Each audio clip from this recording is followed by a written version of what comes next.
Hey everybody, Sam here. So we're off this week, but we have a special treat for you. We interviewed Noah Sebastian of Bad Omens, whose new album, The Death of Peace of Mind, is now streaming everywhere. Noah's an angel. We love talking to him, and we hope you enjoyed this. If you want a video version of our interview, you can go to patreon.com/SOTS podcast. Before I go, I just wanted to thank our shout-out crew, Aiden Marshall at Metal Aiden, Eric Hoxley, Jordan Marcus, Michael Hart, Alan Whitlaw at Alan Whitlaw, Matthew Dorphy at MDorphy30, David Adams at David Adams CA, Michael Ray Baham Jr. at Soul Alchemist 913, Christian Nino at Astronomer_Anonymous, Amber Nolan at Bayside_Demons, Luke Flanagan at Luke OT92, Daniel Schwartz, Ryan Wolf, Aaron Adams at A_A_Ramen Nudes, Matt Morris at MattOTF2, Levi Barger at The Number One Fish, Ashley Lemon at GenderPunkXD, Maddie Gallows at Maddie Gallows, at Caliber TV, home for all the best live music videos, Shayna Struble, Kayla Adams, McKenna Keene, Donovan Johnson at DonovanJ22, and Luke Burns at LukeBurnsy_. Every link you need is in the description of this episode. I hope you guys enjoy. We'll see you soon.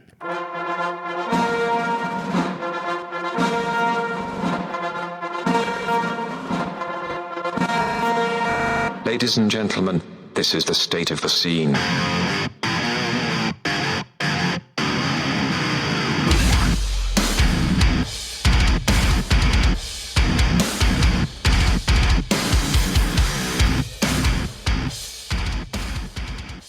Yo. What's going on, man? Yo. Yo, what's going on, Noah? Fucking boys. Yo. What is good, y'all? I want to know why you said you didn't have enough merch, but you're wearing one of those hoodies. I always get one. I collect hoodies. Do you really? Do you keep like one of all your merch? Is this a real thing? Just like one piece that I like, and this is my favorite. I love wearing hoodies. Shit. Oh, well, it looks great on you. Yeah, not the Attack on Titan, huh? No. I might grab one of those. We always print like a few extra just to give to like our friends and stuff. So we'll see. I'll see how it fits. I haven't tried it on other than like taking the picture in it.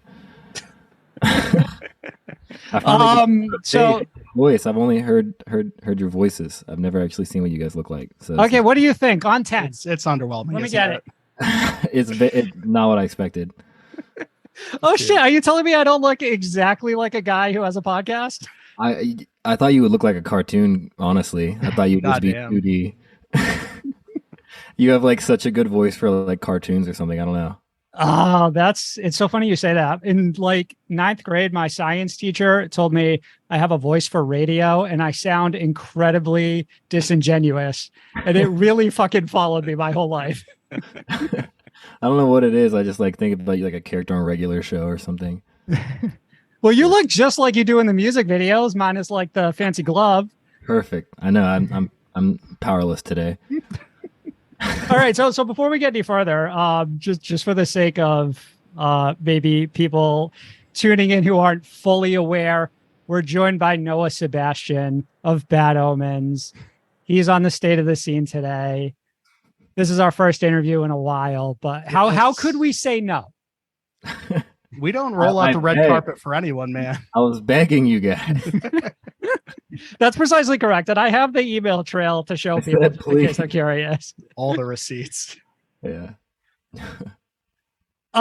So we have a collection of questions from the both of us and the community that we would love to ask you. And we're going to read them off our phone, which is slightly unprofessional, but I want to make sure I get them right. It's all good. All right, Mark, do you want to start? Yeah, fuck yeah. I just wanted to point out too, audio podcasts and all that, but visually, just Noah looks 5 times more prepared than we do. He's got the headphones on, all that. We don't have any of that, man. I still use some of my like stream rig stuff when I do like Zoom meetings and stuff and interviews remotely. So I like try to make it look as nice as I can. I don't like so no that one's you gonna see this. I want that background unblurred. I want the full studio look. What are you hiding, Noah? That's part of the magic. You know, you gotta keep some mystery even in the interviews. You know, We'll never know. All I right. mean, Well, for anyone listening, you guys can't see this, but I see like a bathrobe hanging in the No, background. quiet. it's our secret, man. We've been doing this podcast out of a bathroom this entire time. This is why our video content is locked right now, because nobody can see this. They shouldn't have to. We'll jump into some questions, man. First of all, new album this year, The Death of Peace of Mind. So assuming the vast majority of that album was written during the pandemic, how did that influence any artistic decision that went into its creation? Would Bad Omens have sounded different on this release had circumstances been different, or was this always how the album was intended to sound? That's a good question. I mean, I think it's like the butterfly effect. I think if there were different circumstances, it could have been extremely different. Like one small, whatever that theory is, like one small decision, or butterfly flaps its wings and a tsunami or whatever, but word for word. Yeah, some shit like that. Yeah, I saw the movie. You put a cherry bomb in a mailbox and like 20 people can die. I remember. Yeah, dude, I love that movie. So I think the way it influenced it the most was like we had so much free time, and after we realized it wasn't going to be like a Coney 2012 situation and just end in 2 weeks and everyone would stop caring, I think we were like, okay, let's really just take advantage of all this time we have at home and just get experimental as we want and write the record that we want to write. Because, yeah, pretty much most of it was written during the pandemic outside of like 2 songs. So was there no, in terms of like the Bad Omens arc, was there no maybe like grand vision going from like album 1 to 2 to 3 that remained intact? Or is it always like the beginning of the process starts as soon as you begin the next album? I would like to say there is, because it would make for a cooler story, but honestly, we improvise everything. Like even our music videos, like there's so much to it where, because we do want like things to be conceptual and kind of tie together whenever they can. And even with our music videos, like we're always doing like little small creative decisions that we can to try to put like Easter eggs and things, and same with the lyrics here and there, and parts of the music and the production.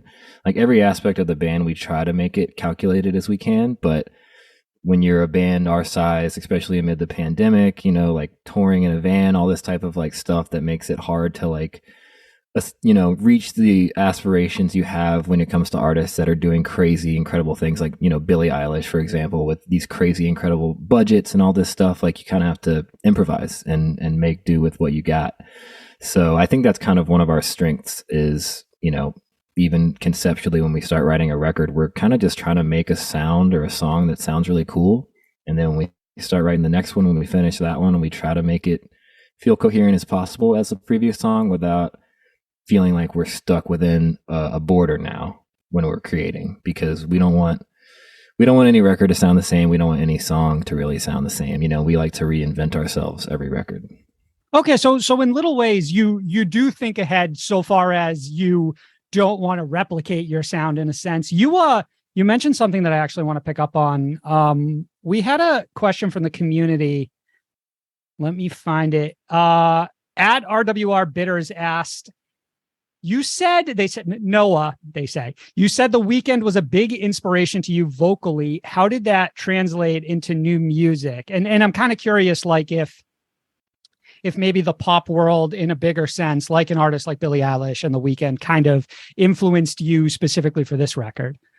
Oh yeah, absolutely. And, I think people take things like that way more literally and like way more value than they're like supposed to, because there's a lot of times I'm like inspired by something that's not even music, like a TV show or something, and the same thing goes when I say I'm inspired by The Weeknd. Like it's not just his voice or the way his music sounds, it's like a lot of his aesthetics even, like I think are really cool. Like a lot of the times when I gravitate towards another artist, it's a collection of all of their like creative decisions that really pull me in. Like Sleep Token, for example, they're one of my favorite newer bands. And I think beyond just the fact that I love their music and I think their music is very creative and different and special, I can tell like whoever is making the creative choices with the visuals and the branding and even to like the captions on their social media posts that they're like I would probably get along with them. You know what I mean? And like it's that cool feeling as a fan of the band that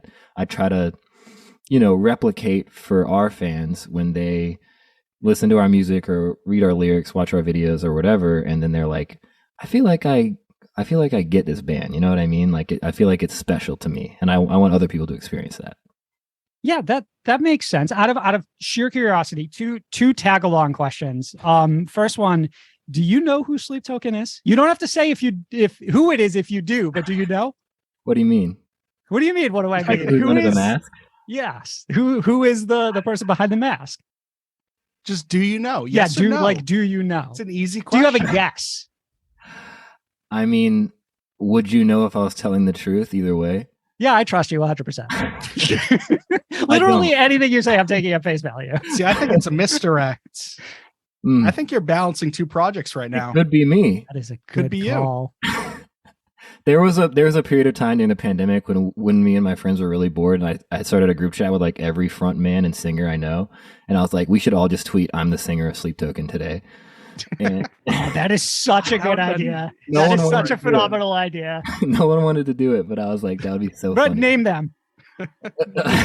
You don't have to name the Sleep Token guy, but name the guys in the group chat. It's like V for Vendetta style, like we all have the Guy Fawkes mask on. It's like, no, me.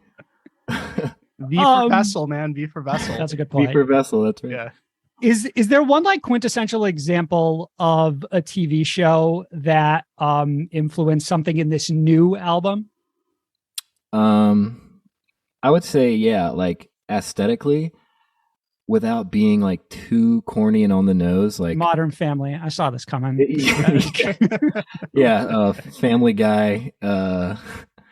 Altered Carbon I really liked. It was like a series. Obviously like Blade Runner, that's super obvious in one of the videos we did.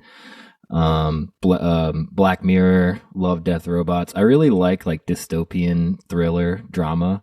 Way like the drama aspect way more than the action sci-fi aspect, which is why I try to like reduce the amount of like cheesy and like that we go for.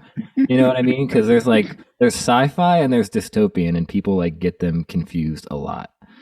But yeah, as TV show wise, we've actually been working on like a concept for what I hope will happen. We're still like discussing the plans for it, and I'm just giving you guys all the early info. Yeah, no, I'm just letting you go. Every detail, spill it. We're talking about trying to create some kind of like body of work that displays the universe of the Death of Peace of Mind, whether it's like a graphic novel or like a short film of some sort or like an animated video or series.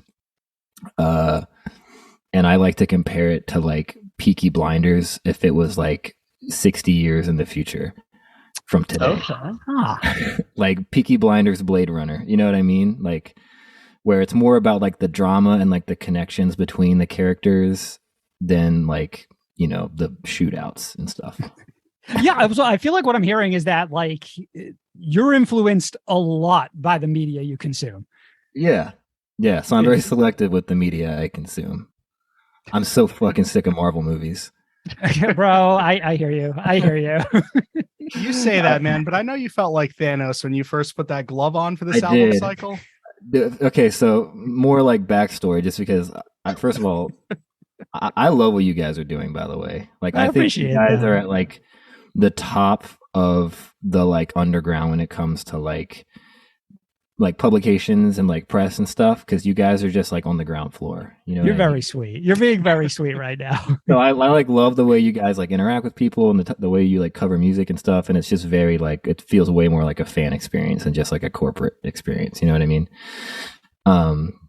But yeah, when we were shooting the video for The Death of Peace of Mind, I had bought 2 leather gloves because I thought that would look sick. And it was, first of all, it was impossible to find leather gloves without spending like $400 at Macy's. I don't know why. Sumerian's not letting you. Yeah, I was gonna say, just call up Ash.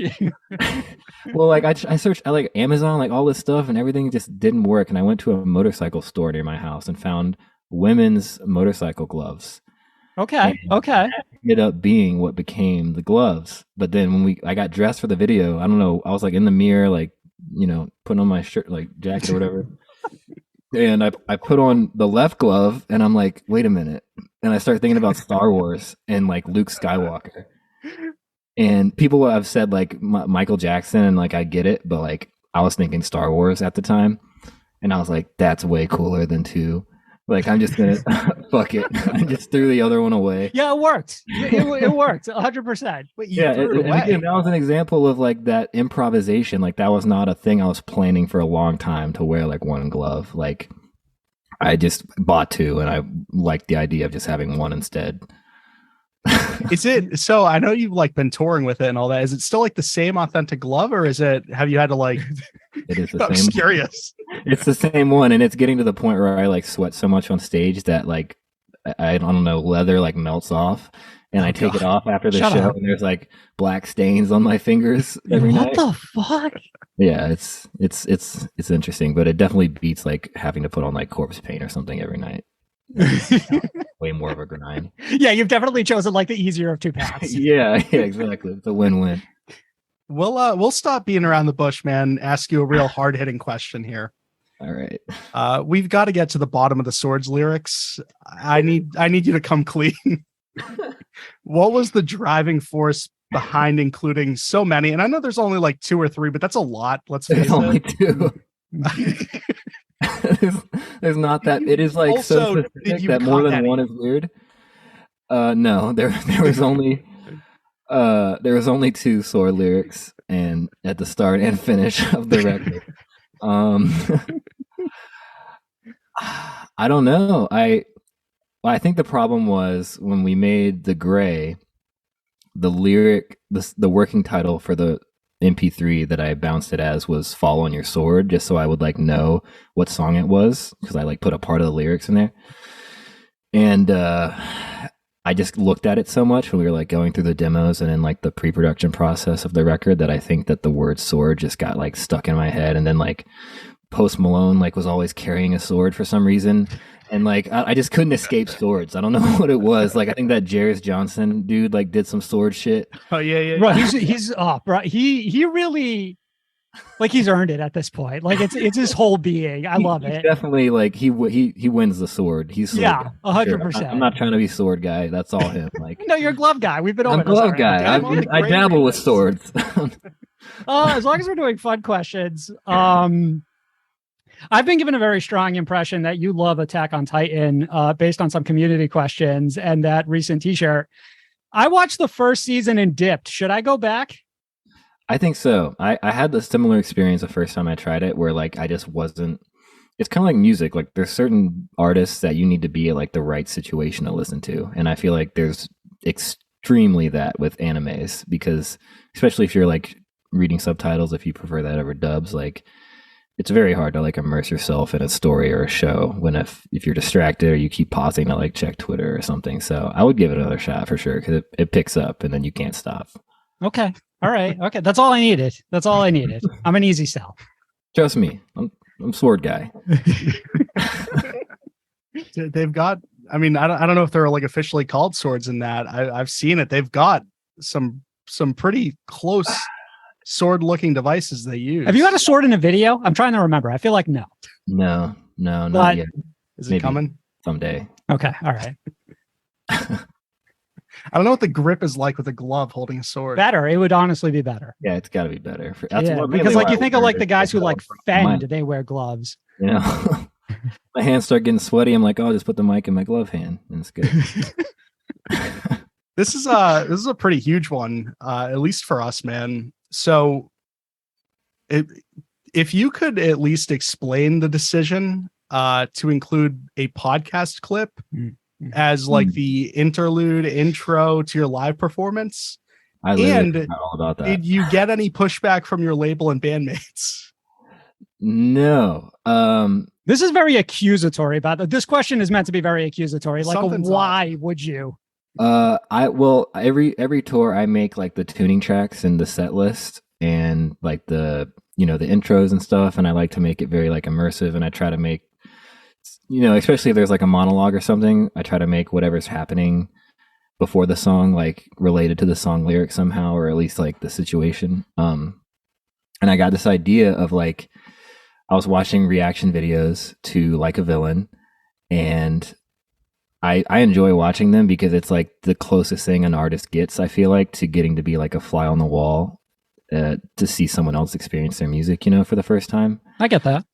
So I was watching those and I was like, man, what would be like a cool way to like tell these people thank you instead of just commenting on YouTube being like, hey, I watched this, good job, thanks. And like, oh my God, this is so much nicer than I thought this answer was going to be. well, there's like some cockiness to it too. I was like, what's a cool way to like include all these people, because I started thinking about it in this like very like emotional way where I was like, these are the people that are like spreading awareness for our band, like your podcast, all people on YouTube that have popular reaction channels. Like these are the people that are like, at the gates, like telling people the good word. So I was like, I'm gonna make an intro of like for one of the new songs we're playing on this tour that was the Under Oath tour with like a bunch of clips from all these like reactions or like podcasts or whatever. And hopefully it'll be cool if one of the people that did them ever like finds out, and you guys are probably the most popular ones amongst like the clips that I put together. So I had a feeling you guys would find out for sure. Like someone, I lost my fucking mind when someone someone would hear your voice and be like, that's fucking Marcos, that's State of the Scene, and then they would send it to you guys. And I don't know, I thought it'd be a cool thing to do to kind of like connect the band with like the fan base and, everyone that's like paying attention. I think we found out like day one. There was like the tour wasn't over and we found out. I think we found out like immediately. It breaks my heart that we couldn't see it in person. Yeah, what happened? Why didn't you come? Yeah, bro, explain yourself. Fucking old man moment. Like never had an injury in my life. Suddenly like throw out my shoulder. Can't fucking move. Can't like move my head around. I could have stood there all night, but like we would have been near the pit or something, and I just know it would have gotten fucked up worse. Yeah. But I'll digress, but it fucked me up that we missed that entire tour. This is Marcos's long play to get you to keep it until we finally come see you. Like we're talking like 3-4 years. I say like at least the album cycle, if not longer, whatever you choose. I put a lot of work into it. We're going to use it for a while for sure. I agree. You totally should. You should not let that good work go to waste. We're 2 tours deep with it until I feel like making a new one for that song. Just me starting off every episode with a little quick, fucking Bad Omens are great, huh? Just apropos of nothing. That was a long con with that decision. I was like, now they have to love us forever. Spot, we've like double incepted ourselves here. Marcus, you actually had a question about that tour, right? Yeah. So I mean, like kind of a double question for you. So personal feelings on, I guess, the downfall of Every Time I Die. And how did it feel essentially backfilling them on that Spirit Box Under Oath tour? Pressure? Yeah, definitely a lot of pressure because I know a lot of people were pissed. Like people were very mad because I think it goes without saying most people that are like diehards for Every Time I Die typically don't fuck with Bad Omens. So I understand where you're coming from. Yeah, it was like a double blow to those people, I think, because not only were they dealing with like whatever was going on with Every Time I Die as a fan of the band outside of that tour, then they bought tickets or whatever, and then that band gets replaced by us, and they're like, oh my god, like when does it end? So that's on your mind, right? When you accept like that offer, but obviously it didn't stop you from taking it, right? No, I mean, it was a great tour. And like when it got announced with Every Time I Die, I was like, man, we should have been on that tour. but which is ironic because we ended up being on it. But no, I mean, I love Every Time I Die. I love their music. I don't like keep up with them, so I'm still not entirely even sure what happened to make them drop or like why they're breaking up. But it was like, I think because Spirit Box was there, that kind of like broke the ice because I feel like they're a little closer to us than they are Every Time I Die, just like sound wise and just, fan base wise, like they're a newer band too. Yeah, so, definitely. And I had heard a lot of great things about both of the bands from just people that I have toured with that I know that knew them. So I wasn't too worried about it. And, same with my approach to like writing music. I was like, if anyone comes to the show and they're disappointed, they can get over it. You know what I mean? So shit. All right. Yeah. No, I'm in agreement. At this point, I feel like start their own band. You know what I mean? You talk about like touring friends who have toured with Under Oath. That's got to be nearly everyone, right? They've been in the game, what, 25 years? I don't even know. Well, yeah, but like you're saying, Noah, you're newer, right? So I guess that crossover would happen less. I don't know how much longer I can keep saying that. I feel like I've been saying that for a while now. But that you're like a newer band. yeah, I'm really trying to ride it out as long as I can. Like it still feels right. It still feels right. Maybe 5 albums in, I'll be like, yeah, we're really new band struggling out here. Just trying to garnish all the sympathy we can get. But no, it was crazy touring with Thunder Road. They were also one of like the coolest bands as people we've ever toured with, and Spiritbox was, great. They, met every expectation I was given of them. And that was one of my favorite tours we've ever done. It was super fun, and it was a good time. Good way to come back from the pandemic. Yeah. Right. Again, would have been nice to say. Would have been so fucking awesome to see. What? It wasn't your first tour back from the pandemic, though, right? I thought you. Yeah, we did. We see you with Ice Nine Kills. Oh shit! Yeah. Yep, I forgot about that. That feels like so long ago now. It's crazy. It does feel like an eternity. I think that was our first show back after the pandemic, and it's fucking great. Yeah, it was couldn't complain. I had a curiosity. Okay.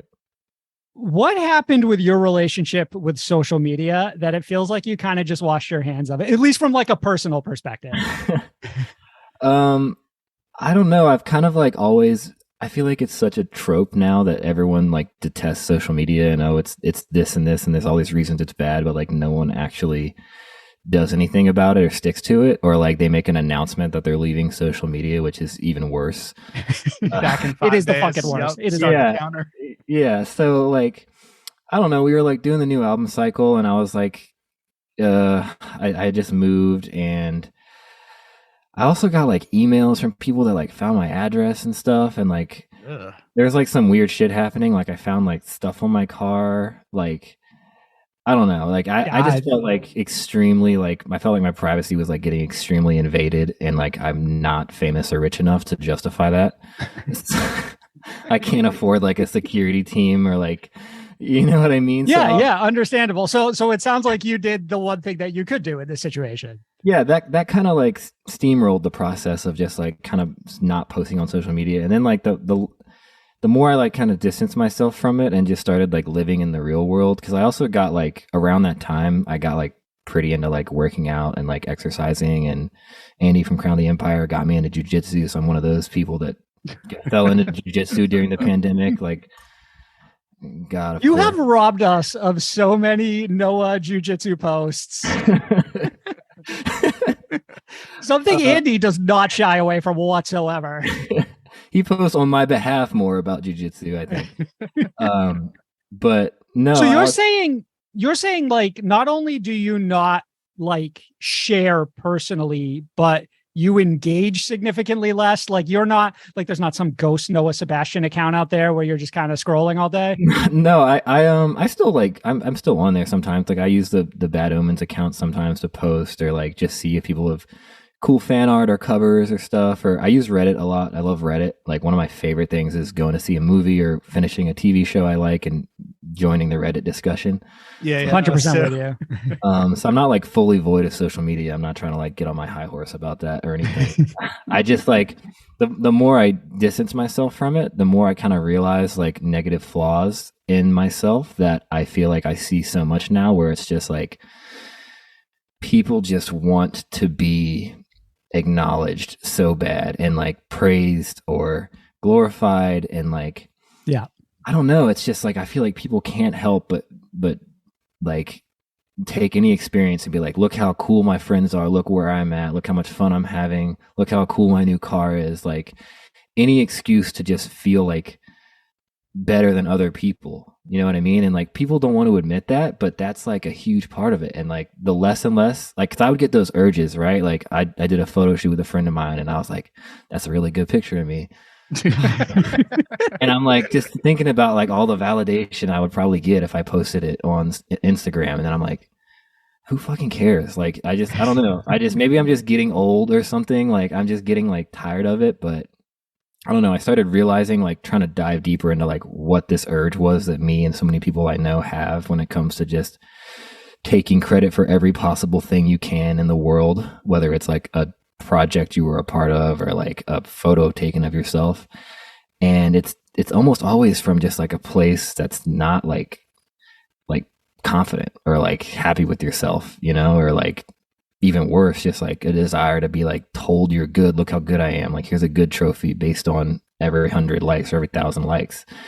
So I don't know. I just feel like way healthier now that I'm not like just in it all day, because I'm definitely still in it. Like, I check it sometimes and see like if, I like to look at, bad omen shit on the internet, and like I said, read Reddit and stuff. And every now and then I like use Twitter, like check the news and see what's going on in Ukraine, because like I have friends there and I'm like still like stressed about that. But yeah, I don't know. I just don't feel the need anymore to post every day about like what I'm doing that night or what TV show I'm watching. Like, it doesn't matter. I think there's more weight to the things I have to say when I choose special moments to say them. Like, for example, doing this interview with you guys.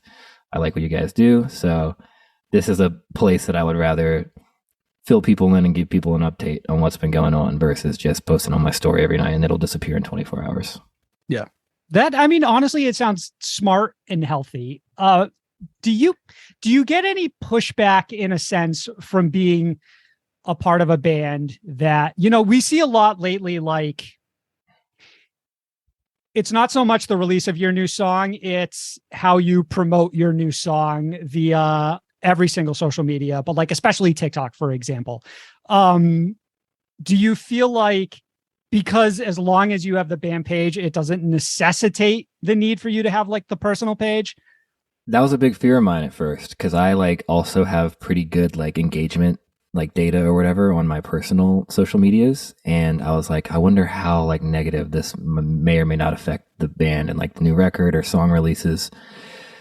And I just went with it for the first few months, and the band also has like great internet presence or whatever. And I kind of realized it doesn't matter. Like, Bad Omens right now is doing, I guess in my opinion, like better than we've ever done right now. Like, we're kind of on a good roll, so to speak. No, that's indisputable. That checks out. And it's really nice knowing that I don't need to be like active and part of the hamster wheel, so to speak, to like keep that ball rolling. And that, as long as like, because I mean, it shouldn't matter. Like, as long as the band is like posting from the band's accounts, like if someone's a real fan of the band and they're concerned with any updates or releases the band's gonna have, they'll follow that account. You know what I mean? Like, I can't think of a good reason they would only follow me instead of the band, if not both. So once I started realizing that it really wasn't affecting like traction or reach or anything, and the only thing it was affecting was my ego, was like, okay, I don't need this. You know what I mean? And it's like, it's just been refreshing. Like, I guess not to say I'm not getting that urge, because yeah, I like miss posting sometimes and like reading comments and shit, but like, it's just nice like digesting it and kind of reverse engineering the process and being like, do I need to post this today? Is this worth posting? And then I usually land on no. And if it is worth posting, maybe I will. Like, earlier this year when Keaton passed away, I posted for the first time in like 6 months, I think. And that was like something that was important to me to like acknowledge. But yeah, I mean, stuff like that makes sense, but I just haven't had anything to like post on social media lately that the band hasn't already posted. You know what I mean? That's fair. So what happened to that good looking picture of you? Is it like framed in your house? I just texted to everyone. Your wallet? I just sent it went to the vocalist group chat. Yeah, I was like, what do you guys think? Hey, what do you post these for me? So, burning question on everyone's mind now is hand-to-hand combat. Have you whooped Andrew's ass yet, or what? Andy from Crown, you mean? Yeah. I think there was one day we were like doing a drill or something. I got him in a pretty nasty ankle lock. But we don't have like we're not usually at the class at the same time, or he's like on tour when I'm there, I'm on tour when he's there. So I haven't seen him actually in a while, but we go to the same gym, and it's always nice when I do show up and he's there and I'm like, partners? He's like, partner. It's like, it's very hard to like make friends, when you're like an introverted guy in a very close contact sport. But yeah, no, I'm training right now to whoop his ass when he gets back from tour.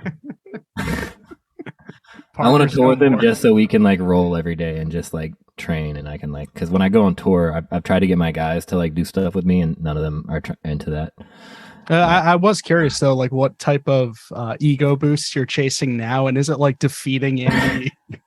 I think like in that, yeah, my arch nemesis in jiu-jitsu. Right? No, I think it's the opposite. Like I'm really enjoying martial arts right now because I suck at it, and it feels good to suck at something. I think because then therefore it feels good to get better at it as you get better. So I don't know. I think it's one of these like existential, humbling experiences that I'm just taking part in right now, where I like to just do something new. And it's also, I like being physical and like physically active now. Like that's improved my stage performance a lot. So now I don't really have an excuse not to like work out or run, because ever since I started doing that so much, it's been like night and day, at least for me on stage, like when it comes to my experience performing. So I kind of see it as like a win-win, where I'm like, hey, I'm getting in better shape, I'm learning something, and this like benefits my music career, which is the first priority. Jesus, I didn't realize like how great jiu-jitsu was on like so many different like fronts. Depends who you ask. This is now the Joe Rogan podcast. We're going to talk about elk meat and jiu-jitsu for 2 hours. I could turn this into the Joe Rogan podcast, but I don't think we want to. No. I wanted to make sure I asked you some of these community questions before we keep you too long. At Broken Saber 7 asked, are there any songs you feel you won't ever do live / any songs you dislike now? Yeah. The whole first record. Really? Oh no, could the whole record? Like, come on. I'm sure if we do a headliner, we'll play like the hits from that record, but that just feels like an entirely different band at this point, like to us at least. Like we all love this new record